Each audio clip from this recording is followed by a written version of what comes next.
You are now listening to the LOWBAT podcast, a weekly show highlighting members of our local creative community and featuring topical conversations with members of the LOWBAT production team. We're your hosts, Casey House and Fabian Castaneda. Through our own experiences as musicians, visual artists, and business owners, we saw an opportunity to provide a platform for people just like us to deep dive into what it's like to pursue a lifestyle outside of the norm. Without further ado, welcome to the LOWBAT podcast. What I was saying to do was, so before we start, there's always a crack of the soda from Ethan. He does it in the mic. And I was saying, do that as the start. Too late. Here we are. Hey, everybody. Go ahead and do it. There it is. Ooh, crispy. nice. Nice and crispy. So I was going to go ahead and say, I'm starting everything off with a question. Somebody said, and apparently Google justifies this or agrees with it or whatever, all Skittles are the same flavor. And I could not disagree with that anymore. And I want to ask if it's anybody else, like, you guys heard of that, or do you disagree? I haven't heard of that, but I think that the orange and the yellow Skittles have a taste. They're way different, yeah, right? they're terrible. So Whoa. it's like everything is the same, and then it's like when you get to the yellow and orange, it's like no. Orange and red are like tied. Yellow, really? I gotta be in the mood because it's pretty strong, but I got sensitive ass taste buds. So you don't like yellow? No. So wait, what's your favorite? Anything yellow or orange is like. What's your favorite flavor of Skittle then? I think red. Okay, I guess that would be cherry. Well, so what about how do you feel about the purple? It's purple, right? That's the color. Yeah, that would be grape. Now I'm just it's like, gross. I don't like the purple at all. Yeah, you're right. They do have a different taste. Yeah, now I'm thinking about it. Yeah, they do. But according to Google, you haven't said a word yet. I don't eat Skittles. You keep just be like, I don't eat Skittles. You don't so eat I have Skittles? nothing. No, I don't like fruit snacks, fruit candies. Wow. Okay. If I want fruit, I eat a banana. Person. So I want to, and I'm going to at some point. Maybe filmed, probably won't, because we still haven't done the hot sauce challenge. We haven't done anything. Yeah. We need to get on that. Yeah, but Ethan, no, that's not on him. That's on me. But somebody brought that up while I was at Blue Ridge. It was where we were like staying. It was like a late night conversation. I was like, no, you're wrong. They looked it up, and Google said that they are the same flavor. They just have different scents. They have different smells. Oh my! So it's like a placebo. I guess. Yes, which they're messing with you. Which I bet him, which he never did. Derek, I bet you, and you didn't do it. That I could be blindfolded and like plug my nose, and I could tell you the different flavors, and still hasn't happened. So the next LOWBAT short is going to be this exact experiment. Anyways, hey everybody, welcome back to the LOWBAT podcast. Today we have a really, really cool guest. We have Cassie Podish, not Podish, Podish. Right. Nailed it this time. Nailed it. Who is you're an artist. Yeah. You've worked with so many really, really cool bands, which is like I'm blown away by. I can't wait to get into all of that. And I guess the way that we heard about you was through Boxford. Yeah. Which is like a conversation that kind of started to happen right before all of this happened. Yeah. But we'll eventually find our way to Boxford. I want to know about like everything beforehand. So like before Boxford? Before everything, before everybody. Like when you started like figuring out like you like art, graphic design, any form of like drawing, painting, like what was your first introduction to that like sparked your mind of like this is something that I have a passion for? It was definitely like crowns and markers, probably. Okay. Yeah, started when I was a kid. And just I've always been drawing and interested in that. There was never really like, oh, that's going to be a thing that I do, you know, because it was just like sort of a hobby, and I didn't really know how to apply it. I mean, nobody really tells you like that's something you should do. Yeah. You know? And out of high school, I was like, I don't know what I'm gonna do. I'm just gonna like coast, and I have no clue ever what I want to be, or and then I loved music. Okay. I got into punk music, going to shows, probably like 15 years old. Okay, yeah. So. And so, like, post-high school, you just were, like, working a normal job, just a person, Yeah, like, I don't know what I'm going to do. Yeah. I'm completely lost. I'm good at this thing, but I don't really know how to apply it. You know, and nobody's like, I don't, you know, it's a hobby. Art's a weird one for sure, because it's Yeah. like you can go to college, but, like, it's not a 9-to-5 type of job. Right, It's yeah. hard to find, like defined a career path in art a lot of the time, which sucks, but Yeah, it's open yeah. for creativity. Of Yeah, course. and nobody kind of guides you into that. They're like, you're good at this. You should do that. Yeah. You know, I kind of fell into it. I was going to shows a lot. It was just something that I like to do for fun.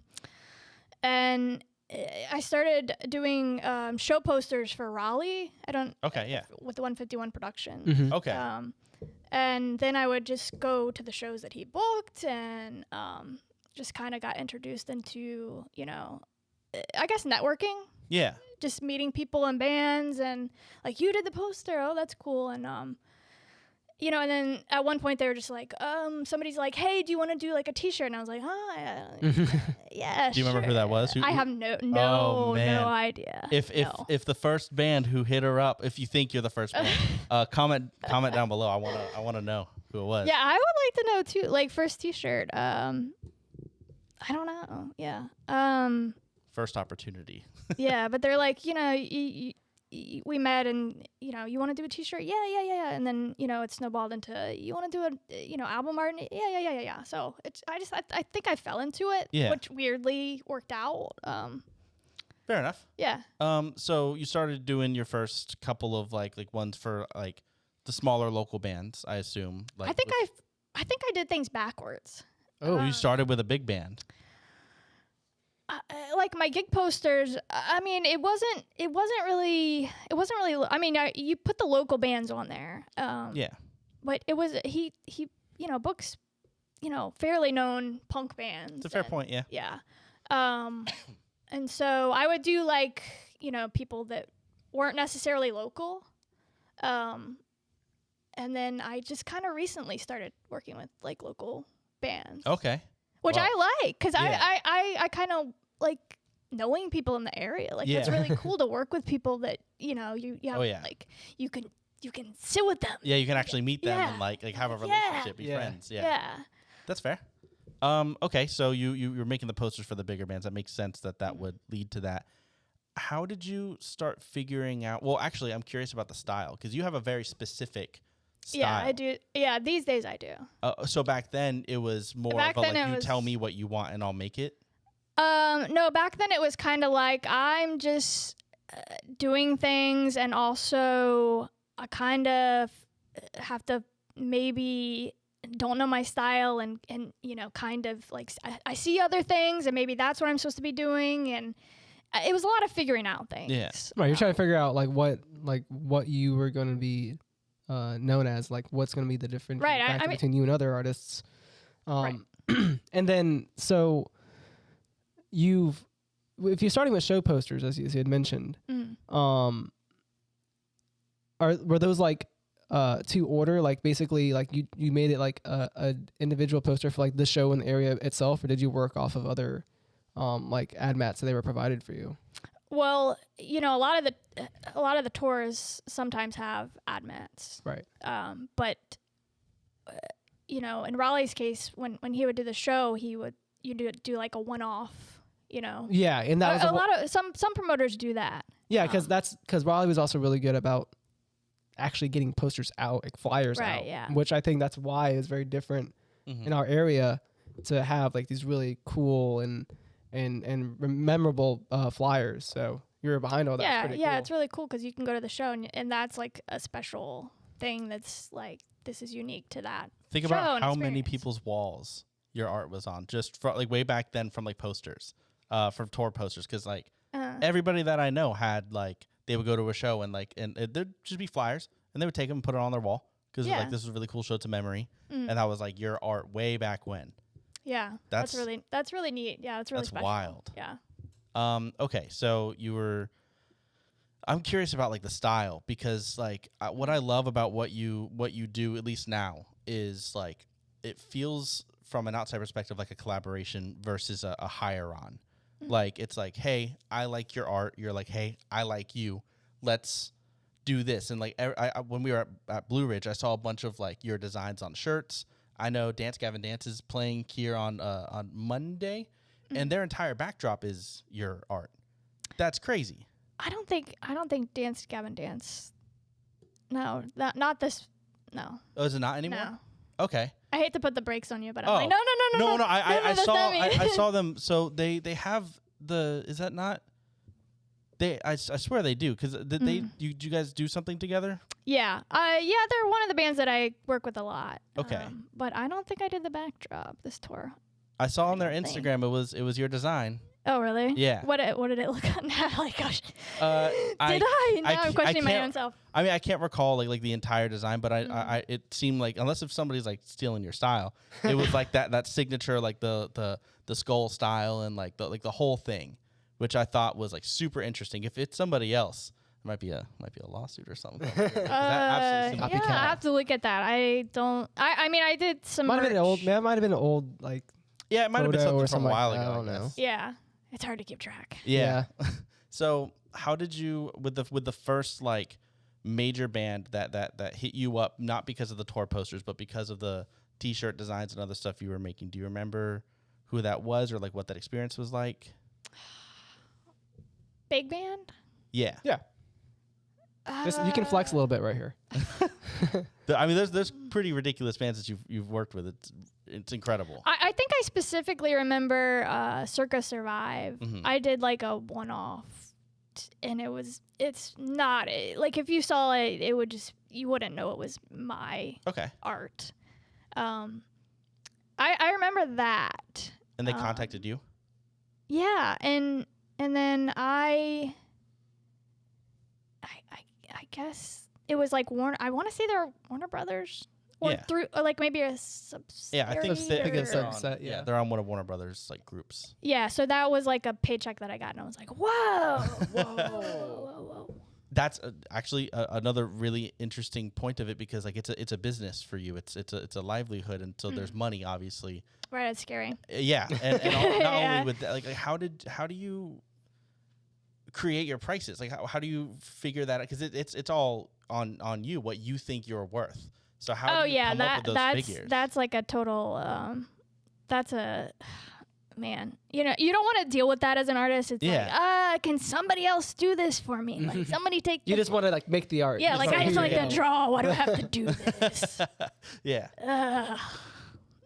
Yeah, that's stressful. I don't like talking about that stuff. That's understandable. That's totally fair. Yeah, I mean, I would be perfectly content if I didn't have to charge anybody money. You know. But unfortunately, we have bills to pay as working adults. Yeah. Have bills. So. Yeah, it seems like such an interesting.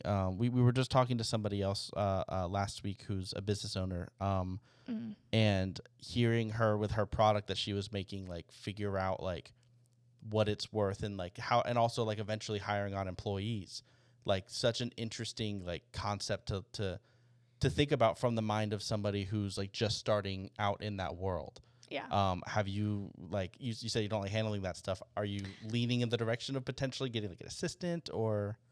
Oh gosh, yeah. I don't know. I don't know about that. I kind of wish there was like and I think there are like managers out there that manage artists. Yeah, I'm sure there are. It's such a big thing in the music world. Yeah. And I'm like, man, if we just had this for everybody, it would just be great. Like, it's one of those things also is like a lot of creatives are like, we're just big introverts. So like talking about like how much money someone's going to give you is something you're just not comfortable with. Yeah. Yeah. And then like that's where the managers come in, because they're the extroverts. They're the people that can like talk to people about things about. I love that stuff. They're like a business savvy. Yeah. I love that kind of stuff. It's hard because you have the business aspect and you have like the creative aspect, and it's like such a battle because like I don't know, it's just, you know, I don't like dealing with money. I mean I just like to draw. That's totally fair. I mean, like a lot of most people that I know that are like creatives, like I mean, we're both musicians, and we definitely come across like obviously a lot of other musicians and other bands, and most of the time there's like one person or a manager preferably, but there's like Right. one person who like actually handles business stuff, and Yeah. the rest of them are like Hands off. Yeah. I just want to sing. I just want to play guitar. Like Right. like I don't want to have anything. Typically it's the drummer. it is typically the It- drummer. I- It's like, so us being both, like, we're both drummers and we both do handle a lot of behind the scenes stuff for both of our bands. And I've actually realized that a lot of other like bands I've toured with, like the drummer is usually like the guy that's talking to like the tour manager, or the drummer is a person that also runs like, you know, like handles the merch. Yep. Or the lights or the inner racks, which is all stuff that I do because I hate myself and I make sure everything runs perfectly.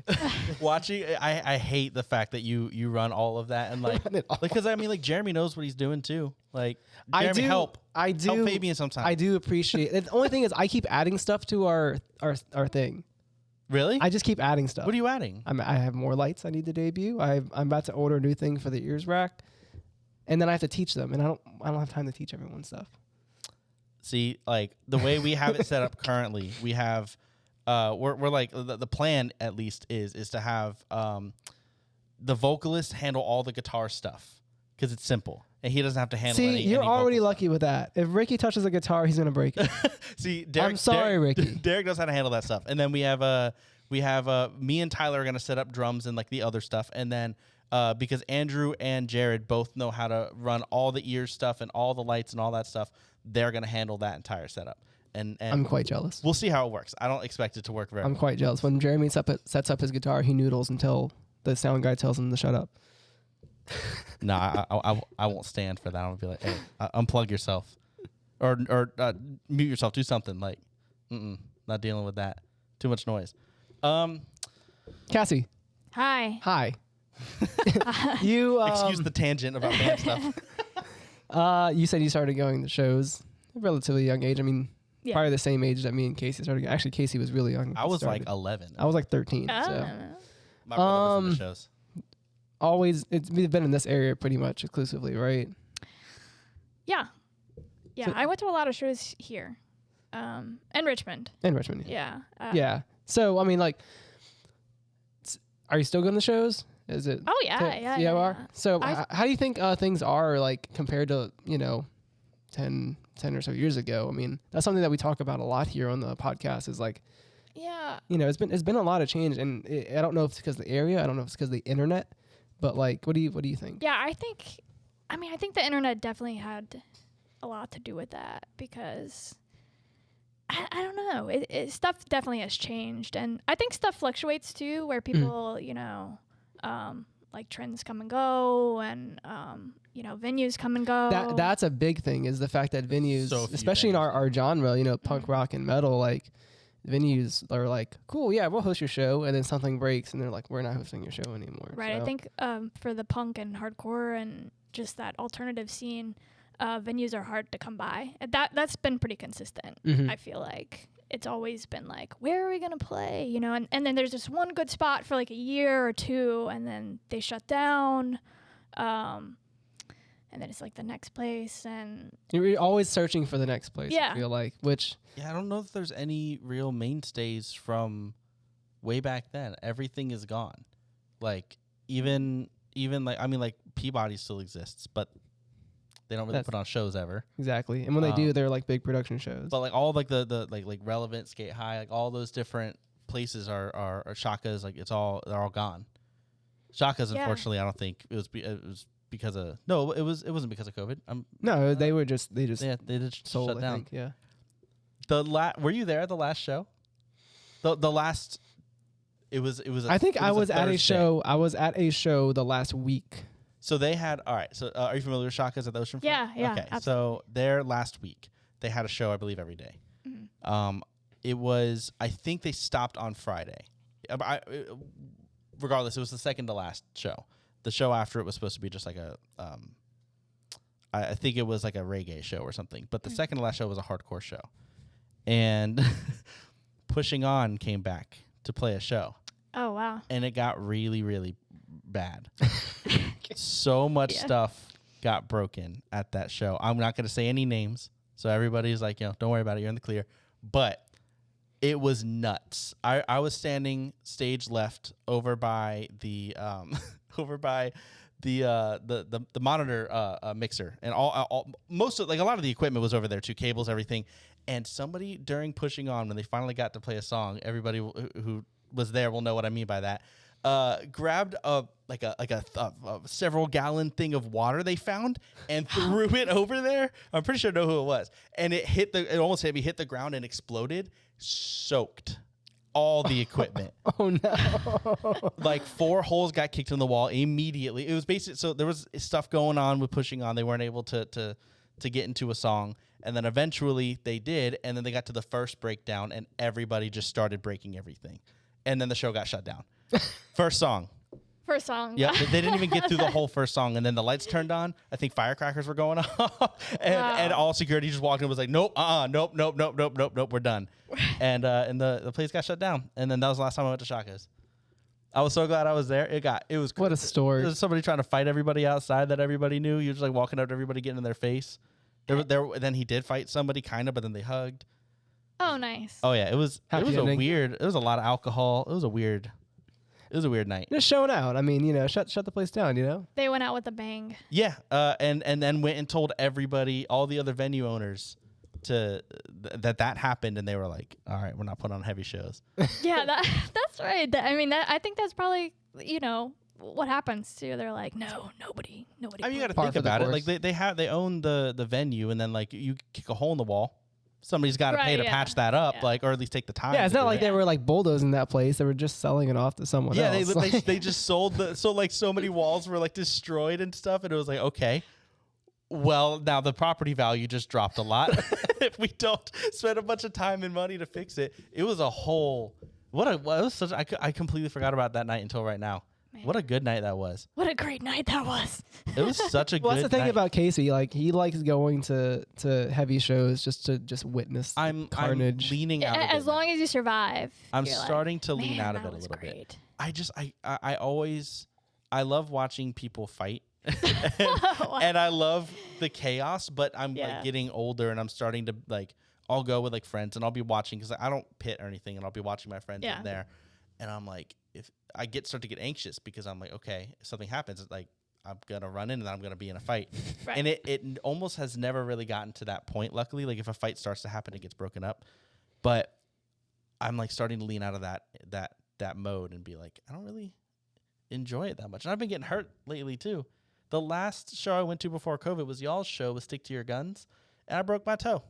Oh, you broke your toe? I Yeah. didn't even know that. Oh yeah, I broke my left big toe. I still can't bend it all the way. Oh, wow. Oh. Yeah.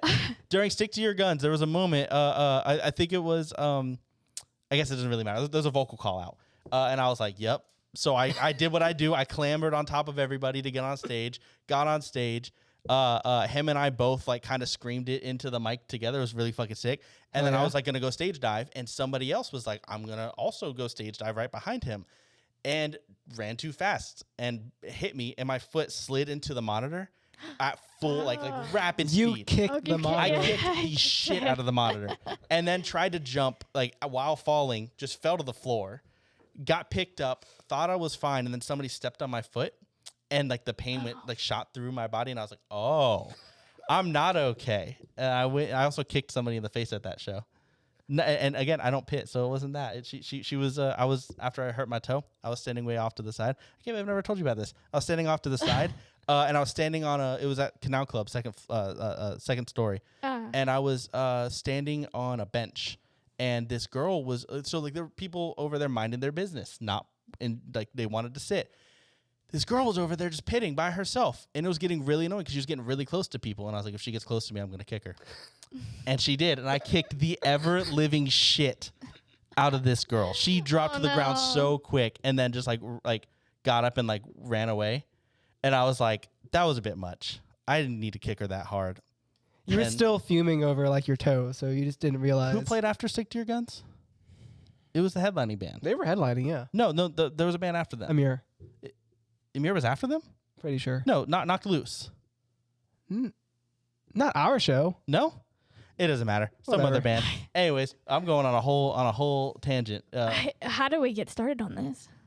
I don't even know. I asked you about shows, that's all. Yeah. And then Oh, you Casey got him talks about started. his show experiences. You ever hit anybody at a show?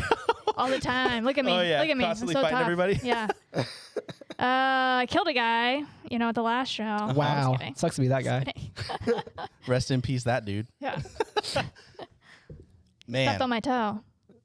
Can't be doing that. I know. Okay, so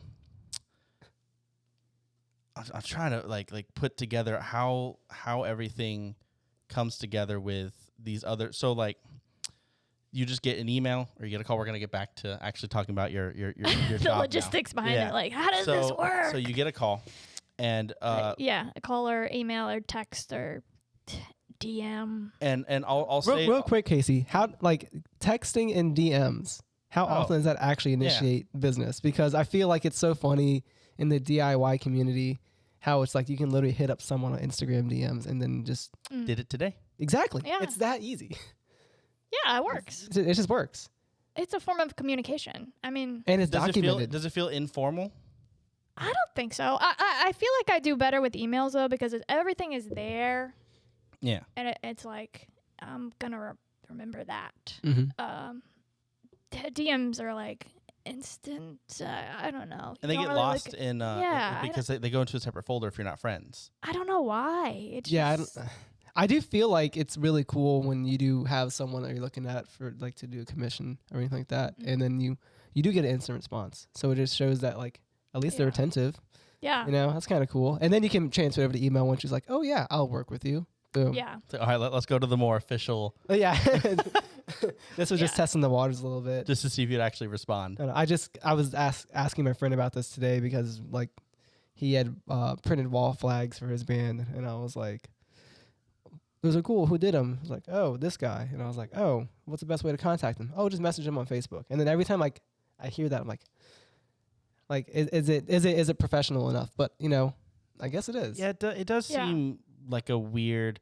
It doesn't need to be unprofessional, but it absolutely does feel like because if you don't know the person, but it feels super like unofficial. Like imagine like DMing Domino's for pizza or like Hey, You that's a good basically do that- idea. You basically do that now. You can text the pizza emoji and it orders your favorite order.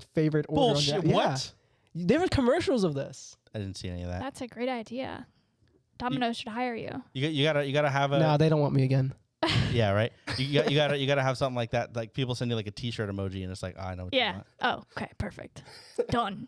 It's already done. So when did you start coming together with with what your more signature style is now? Yeah, it took a while. I mean, I think when I did the knuckle puck neck deep split, I kind of got more comfortable with my style because that was sort of something from my sketchbook. Like it was just like Zach and Thomas that had the label were like, do whatever you want. Mm-hmm. And I was like, Don't you love that directive? yeah. It's just like I don't know what to do. What do you mean? Do whatever I want? That's not enough. And I gave them that, and they were like, yes. And I was like, oh, well, this is kind of just like an idea that I had. And, Whoa, yeah, it was a whoa, like, that's like moment. super freeing. Yeah, yeah. It was like a, light bulb Yeah, went no off. kidding. I was like, oh, cool. I can do things that are, my own style and kind of, I think as a creative person, you're trying to do like your own thing, but at the same time trying to fit in, which is actually the wrong thing to do. It's just Yeah, that's totally fair. you're not gonna be like making good stuff Yeah, if it's not your own. I definitely understand that. I feel yeah. like it's very similar, like music wise. Yeah, it's like yeah. you get influences, but it's like I want to like how do I stand out? Right. How do I make my own thing? Yeah. It's got to be genuine. So And when did that like I guess do you remember what year it was that you sent that out and got the thumbs up? I think it was 2015 or 16. Okay. Wow. think. Okay, and you've been like kind of sticking to like okay, this is my style now. Yeah, and since it's then. evolved since then too. It's gotten much more, it's still different from back. Oh yeah. I mean, but nowadays I feel like that's where I want to be, and maybe I don't know, maybe down the road it'll change even more. Yeah. But I'm constantly like, is this clean enough? Like Yeah, right? it's just my style is like really really bold and really clean. And certainly 5 years ago, it wasn't as clean and bold as Yeah, it's definitely now. cool to see, like, when you look back on certain projects that, like, you see it improving, you know, project after project. Yeah. Which you can definitely see in some of the work that you have. Yeah. And is your process like, do you start just on like paper with a pencil, or like how do you go through the process of like getting it actually onto whatever it might, t-shirt, whatever it may be? Yeah, it varies. Sometimes I draw with a pencil and and then I'll ink it and take it into Illustrator. Ultimately, everything ends up in a program because nowadays you have to have that technology you where gotta digitize it and everything. Yeah, so ultimately it ends up there, whether I start with pen and pencil and a piece of paper, or sometimes I'll just sit down and go straight to digital and do it all in there. Okay. Yeah. And is that using like a Apple Pen or anything like that, or you? Okay. It's not an Apple Pen. I have like a tablet that I plug in. Okay. I guess it's sort of the same. Yeah. I'm not savvy with technology. Oh God, I use it every day, but it's like, what is that?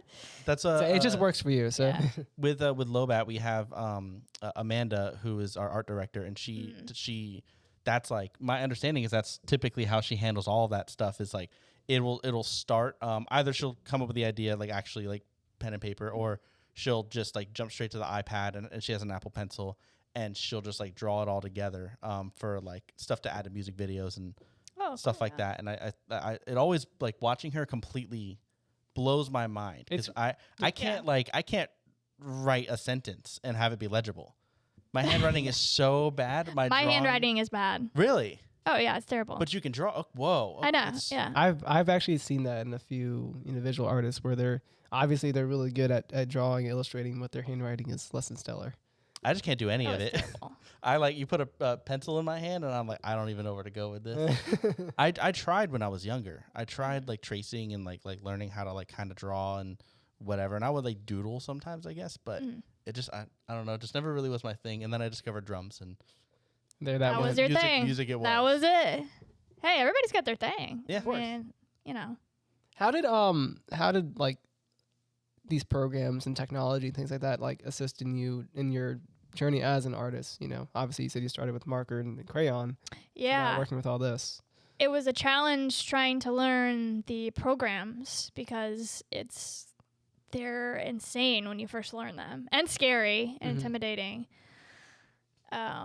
And you're just trying to learn. There's so many buttons, Stuff that you never thought you would ever need, and then one day you need that thing. Yeah. So it was a challenge. Does it help your workflow though? Yeah. Oh yeah.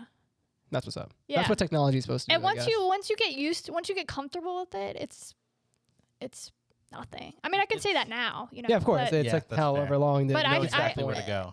Admittedly struggled, first times using it. Was it the flyers and the posters and all that stuff? Was that your first time starting to use that software? Oh yeah, 100%. Okay. Yeah. So you just got thrown into it. Yes, and I just learned as I went. Whoa. Yeah. So like you had a flyer that was due by a time, and it was like, figure this out, and you just had to do it. I figured it out. Yeah. Oh, that's so stressful. Oh, that's so stressful. I would hate. Oh no. I would hate to figure that out. Like I on the music side, learning like production software like DAWs and all that stuff. I've had so much time, and I still barely know how to do it. But I've had infinite time with my guitar player who like went to school for it, knows how to use all that stuff, and I'm still like, I'll look at it. Or Ethan is a good example too, because he uses a lot of Adobe software. Oh yeah. And he'll like watching him do stuff, and he knows like 1,000 things, and then he'll be like, how do I turn this into a circle? Oh, sick. And then just does it. And it's like, oh, whoa, like the Google being that useful. Right, you Google it. It's crazy how useful of a resource Google is. It makes me laugh, like having gone through college and you have to like memorize all these things. When you go in the real world, Google's your. Remember when Googling teachers it. said you wouldn't have a calculator with you all the time? Oh yeah, back in Boy, were they wrong. Yeah. Always got a calculator. Thank God. Yeah, absolutely. You went to school for art? No. No, not at all. No. That's crazy. I did really bad in art in high school too. Weirdly. Really? Yeah. Really bad. That's cool. You just kept pressing on. You're just like, I'm just keep doing this till I get good. That's why I said I didn't really think it was a thing that, that I could do, as a job, because I mean, and here I am getting kicked out of arts. I mean, I didn't do good in high school anyway. Same. Sorry. It wasn't my thing, but School's not my thing either. I fully understand. I like to learn. Don't get me wrong. You like to learn the things that you want, though, right? Yeah. There you go. In my own terms, I guess. Yeah. I do think it's cool and like almost like a you earned your stripes before you even started doing it type of like factor, with the fact that you started off and like were not that great at it when you first, and then you just like stuck to what was it about doing it like, especially like being, as you said, like not that great at it at the beginning? Why, like, what made you want to stick to it and keep trying to get better? What, like, I guess, like, I think some people, some people will be like, screw this. Yeah. It's like, I'm not good at this. I'm going to do something different. Yeah, that makes sense. That's a good question. Why did I stick with it? Maybe I'm just that kind of person that's like, if you tell me not to do this, I'm going to do it anyway. I don't know. Sometimes that's the best motivation. Yeah. Yeah, I think so. For me, it is. A lot of people work differently. Yeah. A lot of people are like, maybe I can't do this. I should back off. But maybe that's my thing. Maybe it's like if somebody's like, you're bad at this. Like, you shouldn't do it. And then I'm like, F you, I'm going to do it. It's like, oh, I'm going to prove you wrong. I'm going to do it out of spite of you now. Yeah. That might not be a good quality. I think it's a good quality. Because, like, it gets those naysayers either, like, you prove them wrong or they're out of your life. Yeah. And like those aren't people you need around you anyways. You need people that are like pushing you forward, making I think it pushes I think it pushes me more. Mm-hmm. I think some people maybe not, but for me it's like definitely like I think about like when I started drumming, it was because of Rock Band. Mm-hmm. The game? Yep. Okay. So I was really into Guitar Hero. Yeah. Like the first one on, I was like super into it. And then Rock Band came out. My friend brought it over. I came home from school. My brother and him were playing. And they're like, hey, get on drums. I was like, okay. Mm. So I already knew how, like, to follow the notes and what have you. But I never, like, played the drums. All right. And I don't know why I remember this so vividly, but we played Smells Like Teen Spirit by Nirvana. And I was like, I play expert on guitar. I'll do expert. And I got, like, a 96 or something on the song. And I don't think my dad was there, but I think he heard about it and was like, hold on, what? And my dad's a musician. So he was like, whoa, okay, you have rhythm. And like he bought me my first drum set, and then I just was like, yep. This is it. Yeah. I loved it so much, and I just stuck to playing drums. But I was lucky enough to like be decent at the beginning. I mean, I wasn't good. I definitely wasn't like I couldn't go play. It took me years, but I sat down and I was like, I could do a simple 4/4 beat and be okay. And not sound like complete trash. And probably within a year, I was able to like play along with songs and stuff. So I don't know if I have any examples of stuff that like I was awful at and I stuck to. I probably just gave up on it. You were the give up type person. I probably just was like, oh, this isn't for me, man. Like I'm just not very good at it. I pick up on things pretty easy. It's kind of a curse because then I pick up. Yeah, you're somebody that's good at everything. I pick up so many cool things. I don't want to stop doing it because I'm like, oh, you have fun when I do this. So, but because I'm able to pick up things, if I need to learn something real quick, it's like Ethan is pretty much in the same boat. Like if we have to like research something really quick to execute something, like it's kind of easy for me. I guess it's a blessing in a way. No, I can relate to that. I guess like you're just saying like figuring something out is not super hard for you. Like when I picked up how to do lighting design, I was like, all right. See, but you know how to use computers. Imagine like you just couldn't wrap your head around a computer. That's like, you know what I mean? That'd be way different. Yeah, it's different. It's like somebody who's really good at art and then being like jumping to like graphic design or something, like something a different style or like a different software or something like that. I feel like you have an advantage to like try to kind of figure it out because you already kind of get it. Mm-hmm. So like I probably have like shut it out of my mind. Like if I started something and was bad at it, I was like, never again. I will never pick this item up again. I will never try again. I hope not, but so I want to know about what is your plan for moving forward a bit. You're currently doing your own thing. Do you have desires to like work with a company, like actually be employed by somebody, or do you want to stay as your own artist? I think if it's something cool, you know, something interesting. Mm-hmm. Yeah, absolutely. I don't have any objections to anything. Okay. Yeah. Are you searching for anything like that, or are you just kind of going? No, with I'm not. I'm going with the flow here. Here I am. I'm alive, just doing, you know. That's just living. Something comes along and yeah. This the life of a freelancer there. That's just like that's the norm. Oh. Casey's over here like I'm so jealous. Like I always like I'm always working on stuff that isn't there yet. I'm always working on things that are like well, I don't even know, because I imagine like let's say hypothetically I was like in a band that was my career. I feel like I would never be happy. I could headline the biggest festival in the world and everybody loves me and everything, and I would be like, what's next? I always keep doing that. Yeah, that's what sucks as like a creative person, music or anything really. Yeah, you do something and it's like, oh, I did that. That was so great. You get kind of like a high from it, and you're like, oh, what's next? Yeah, and it's like you're down, and you're like, oh, okay. And then the next project comes, and it's like, yes. That's a really interesting way to I've never thought about it like that. It's basically like, because of the nature of it being like session by session, for you it's like a commission or project at a time, and like for us it'll be like a show or something, or a release or whatever. It's like you have that moment, right? Yeah. And then you walk off, and it's like it's out of my hands. It's done. Yeah. The album is out. Your art is out. It's done. Yeah. And you're immediately like, whoa, what's next? Right. And there's downtime. Oh, you're getting in my head. There's downtime, yeah. There's a lot of downtime, and nobody's like patting you on the back anymore. Like you're just like, oh. Yeah, because like a normal 9 to 5, you just like you come always back tomorrow. You always have work. Yeah. There's just like, and most of them you're not working towards anything per se. You could be working towards like a promotion, I guess, but you're not like working to, like if you work at like in a restaurant, there's always going to be another table. Yep. And that table won't be any more memorable than the next one probably. Yeah, I've always had this like daydream that it's like maybe working in a normal job is better. Like it's not.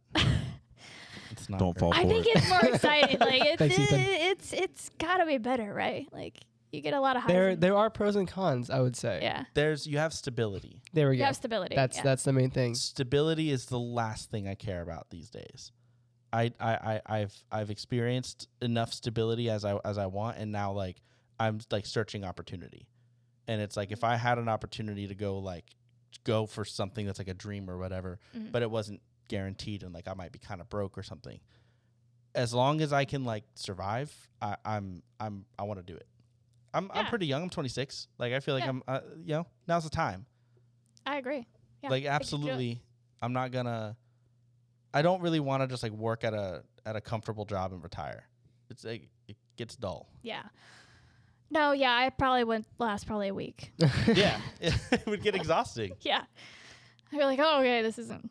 Yeah, don't want to turn your brain into mush. You need your brain to work. Yeah, especially when you're creating things like that.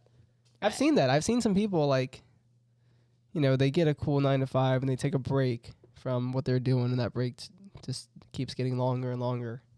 Yeah, it's like school. A lot of people will like go through public school.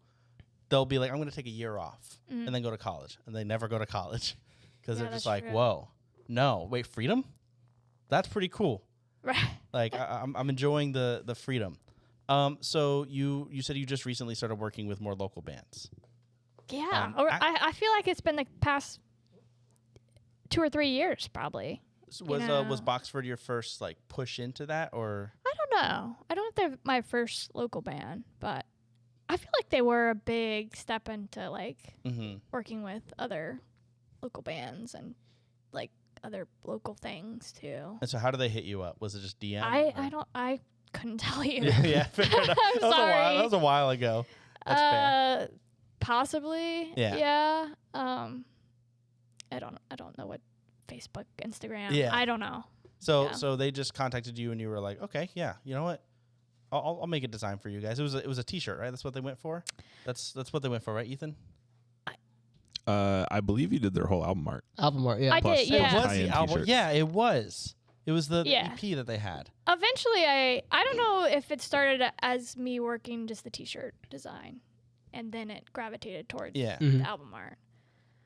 And so you had that experience with them, and maybe some other local bands. And have you ever like reached out to bands, or did you just start doing more local bands and you started getting hit up by more local bands? Yeah, I think that was the case. Okay. You know, and then I like it because, like I said, you get to meet people in the area, and it's like, yay, you know. And you're actually having that like person-to-person Yeah, collaboration. it's really cool. You ever like go out to their shows and?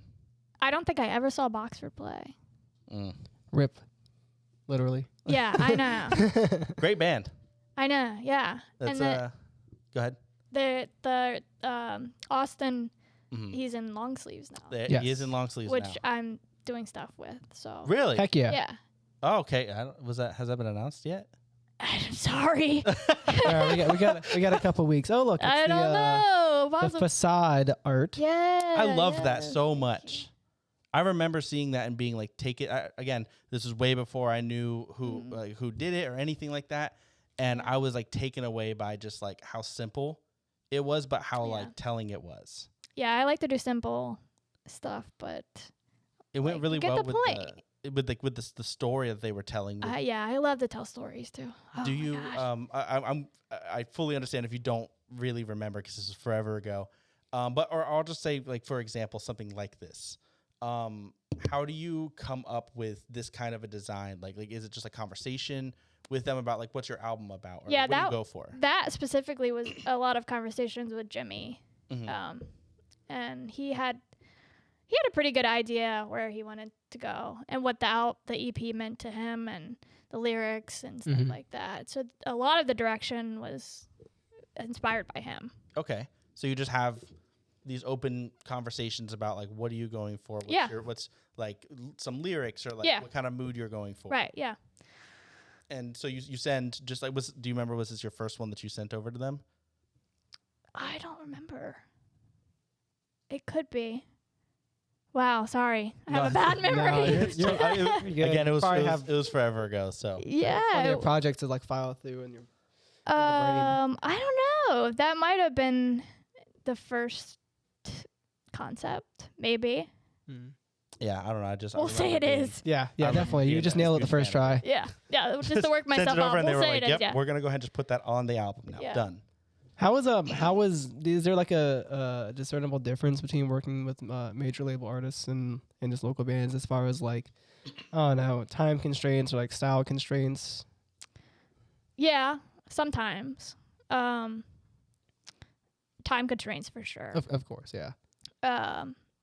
But yeah, I mean, sometimes there's logistics with major labels and labels that don't exist with local bands. I think local bands have, obviously more freedom. But I've been fortunate to work with a lot of bigger bands that have a lot of freedom as well. That's and cool. I don't think there's ever been a project where it was like really, really constraining. I can't recall one. I feel like it can't be because it's for what they're going for, like especially if it's like an album design or something that's really important. Yeah. It's incredibly important. That's what they're going to see before they listen to what they just spent however long writing. Yeah. So I would imagine most of your contact is actually with the artists, like the somebody band in the band. themselves? Yeah. Instead of like a manager or something. Sometimes. But they'll talk through managers sometimes? Well, I mean, I don't want to make them look like assholes. We don't have to name anybody. Please do. Please do. But sometimes that's what managers are for. That's their job because the band is busy and doing band stuff. So they're like just the representative. Yeah. Like I would hate that. the thing is that luckily, like if a band is giving a manager that much leeway, that's because they trust their judgment. There's a whole that's fair. Okay. There's a whole team behind, what you see. I just can't imagine like being hands off with any creative part of what you're making. Maybe eventually whenever you have like 20 different t-shirt designs and they're rotating and everything, you can start to like let other people handle it, sure, but I feel like it's terrifying to just like be like, hey, I just spent however long making this album and I know who I want to make our album art. Hey, figure it out. Or like having somebody else contact, it's like that I don't know. You could be super stoked on it too. Like you could be impressed for sure. It also depends on like how trustworthy the actual artist is. Like if like say a band hits up an artist because they love their work, they love their past work, then sometimes like just the first draft is like, yep, that's it. That's fair. Which is what I love about what you do so much, is because I do feel like you have such a unique style that it's like people don't come to you because people come to you because of how I feel like they can completely trust you. They can come to you and be like, this is kind of what I'm going for, and then you can put your spin on it. And again, like I said before, it's almost like a collaboration, which is so cool to me. That's Thank like you. my favorite part about what you do. And there's certain there's a music video artist that Ethan talks about all the time, like Lemonade something. Who is it? Lyrical Lemonade. Lyrical Lemonade. Nailed it. And I feel like it's a similar thing. It's a collaboration. The artist goes to them and then they make a video together. And it's not like, is what I'm saying coming across? I feel like I'm talking in a circle. Definitely. Yeah, I get it. Yeah. It's totally like, I know a lot of people who are artists and, you know, do t-shirts and merchandise and stuff, but I'm fortunate enough to be like, they trust me and, you know, they like my style and they're like, you can do that. And that's really something. It's really special to me. Yeah. I mean, it should be. Yeah. It is a really cool, like, hands off. I fully trust you. And I feel like that's a really hard thing to come by in a creative space. I also think that, you know, there's a difference between, say, album art versus like a shirt design. Sometimes, a shirt design, you might come out with like, I don't know, 10 to 20 throughout a year. Album cycles every 2 years. Yeah, so that can gonna make stick a around difference as well, you know.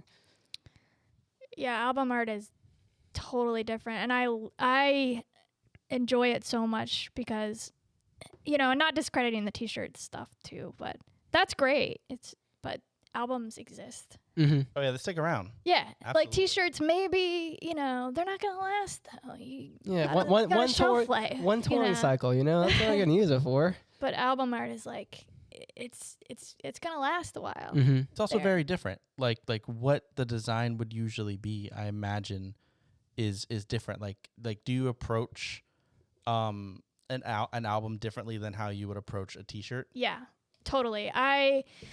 When I do album art, I like to tell a story, and I kind of like it to flow, whether it's recognizable to like people or not. I like it to be like, you know, from front to back, like this is telling something. Yeah. I might know it just by myself, but it's like flow. It's Yeah. there. Yeah. Yeah.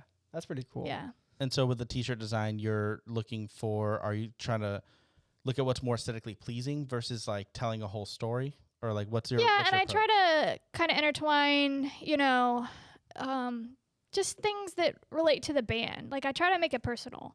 Mm-hmm. So, you know, whether it be like relating to lyrics or Mhm. themes in the band, but all at the same time, you have to make it aesthetically pleasing. Yeah. You don't want to look at something that's like, oh God, that's terrible. I would never wear that. You Yeah. know? You gotta actually have a connection with it. So it's a lot of stuff you have to take into factor. Oh yeah, sure.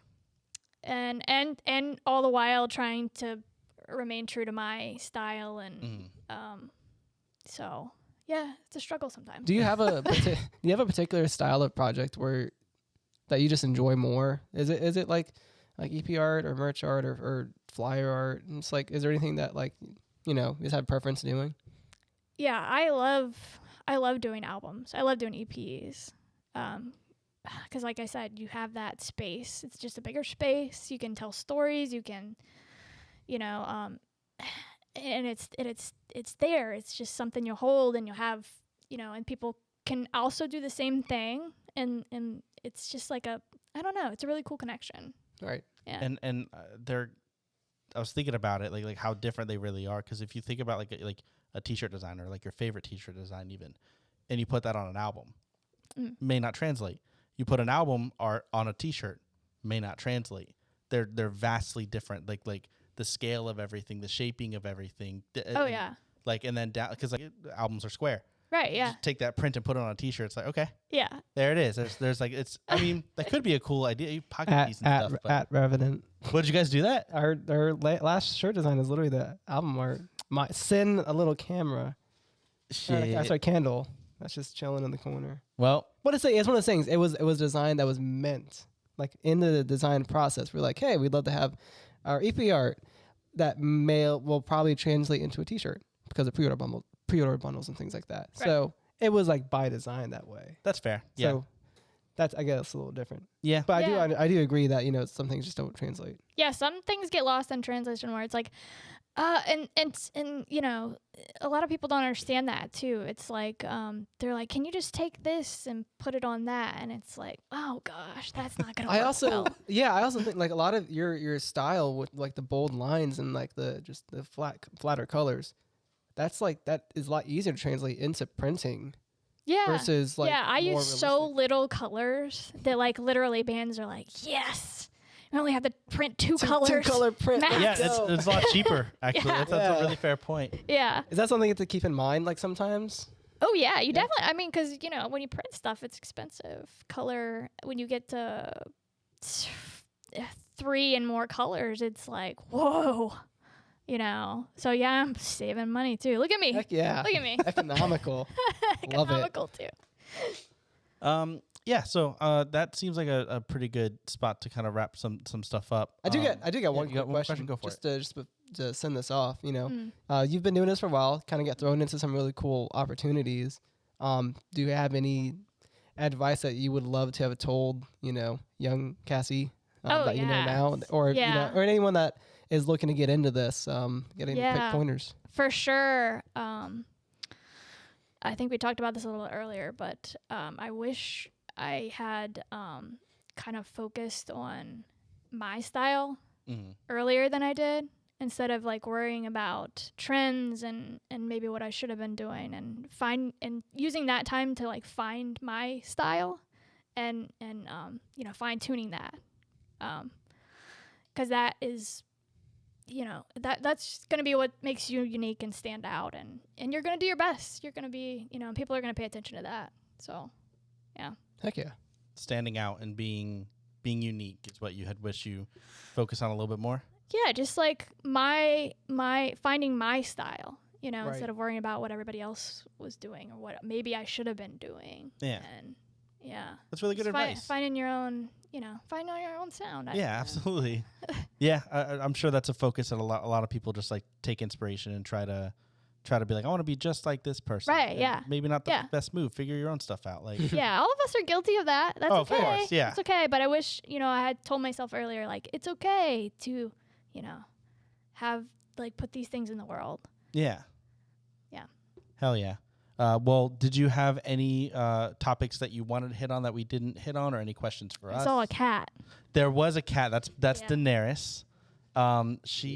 I can't believe she was out. She comes out every once in a while. She's pretty She skittish. likes me. She does like you. Yes. So we'll be sure to. I'll try to introduce you to her. There's Okay, I'm very also excited. No now. promises, but There's- I will do my best. there's also another cat that is She's locked locked away. up. Oh, She- now I really want to meet that guy. She's a lot. Her name is Lula. She's amazing, but she is pretty destructive. We'll To summon people her or once to we. just... To things. There's a lot of cables, and she'll lose her Oh. mind. Yeah, so once we clean up some cables after this, we'll be able to introduce you. All right. Yeah, we'll bring her down. Nice. Um. Excited about that. So yeah. Did you have anything that you wanted to plug? Also, any upcoming? Long sleeves for one. Shouts out. What's up? Yeah. Sorry if I blew that. It's not a problem. I don't think it's important. Not to discredit anything they're working on, but I don't think it's like super like, Yeah. like a. Time That's sensitive super, or yeah, Yeah. super hush hush. Yeah. Well, I illustrated a book recently. I should probably. Oh, it's yeah, called Hey I saw Suburbia. that. Yeah. Whoa. Yeah. Okay. Oh, sorry. No, I didn't no, mean that- to like do that right now. No, I mean that's really cool. How? What was Yeah. what was the book? Hey Suburbia. It was written by my pal Mike, and it's just about like like the emo and pop punk scene, and it's got interviews and just like he's been a journalist for a really long time, and he's a really cool guy, and he wrote the book. Whoa, okay. Yeah. And the cover art of the book is your art? The cover art and the back, and there's some stuff inside, and there's interviews and like stories and all kinds of really cool stuff. That's okay. That's really cool.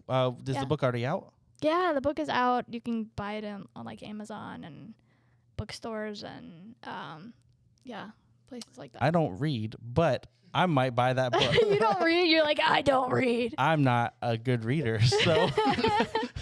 There's good news. There's pictures in it too. So. Picture book. Yeah. If you listen to, thank you, everybody. If you listen to one of the most recent episodes, you'll hear me in the intro card, and that was like my 15th take at trying to read the like 2-sentence script. I'm not great at it. That's okay. But thank you so much for being here. Wait. Oh, what? I got one more question. You just clipped. Yeah, you came in I definitely, Whoa, wait. definitely peaked there. I've got one more question. Go, Ethan. A rare appearance from Ethan. Right? You've worked with like a ton of bands before and things like that. And I'm curious if you had like free liberty to do art for like one band, group, singular musician, who would it be? Oh, that's really hard. Like of any scale. That's a hard question because I like a lot of music, and I could sit here and say that's my favorite band. I would love to work with them, but it's like, would it fit though? I don't know. I don't know. Aesthetically, I feel like it has to be a good fit, because I could sit here and say like, I want to work with Miley Cyrus, but it's like, well, that's not gonna. I think it would It work. would. Have you seen her look now? All right, Miley Cyrus, hit me up. Boom. There we go. All right, there it is. Miley Cyrus. Miley No, Cyrus. that's not it. Obviously, you're listening. So, could you imagine? Go ahead. Sorry. I love how I use that as like a reference too. Miley Cyrus. She'd be doing some cool things now. I don't want to work with Nowadays? Miley Cyrus. I want to work with Hannah Montana. That's who I Oh want. yeah. I want the best of both. That's like worlds. my pop reference, Miley Cyrus. But yeah. You give me a thumbs down. Why? You got a mic? What's up? Your joke was trash. Oh, well, then I want the best of both worlds. No, that was amazing. I'm gonna close out on that then. Do you have another artist you were thinking of? I don't know. Miley But Cyrus. Miley Cyrus is the only one that comes to my mind for some I reason. mean, I would love to work with Miley Cyrus. Are you kidding? Like, who wouldn't? She's amazing. I'm pretty sure like a lot of like freelancers in the Oh, you know bands, what? it's She's just- a little edgy. Maybe it would work. That's what I'm saying. Like, Oh, yeah, she literally like in like her last appearance, she was wearing like a 80s thrash drab with like with a Hannah Montana shirt on. Oh, her style is like she's very punk Very punk now. Yeah. Honestly, I absolutely think it would work. Well, maybe we just spoke it into existence. Let's do it. Maybe that's a thing. Let's do it. Yeah. You heard it here first on the LOWBAT podcast. Miley Cyrus, We'll see. hit her up. Stay tuned. Next podcast guest. Whoa. Get her on the phone. Again, I don't want Miley Cyrus. I want Hannah Montana. She has to come in full garb, the whole thing. You're going to play me out now? Is it not muted this time, Ethan? Thank you so much for being here. Thank you, everybody, Thank you, for guys. tuning in. I don't know, later, I guess.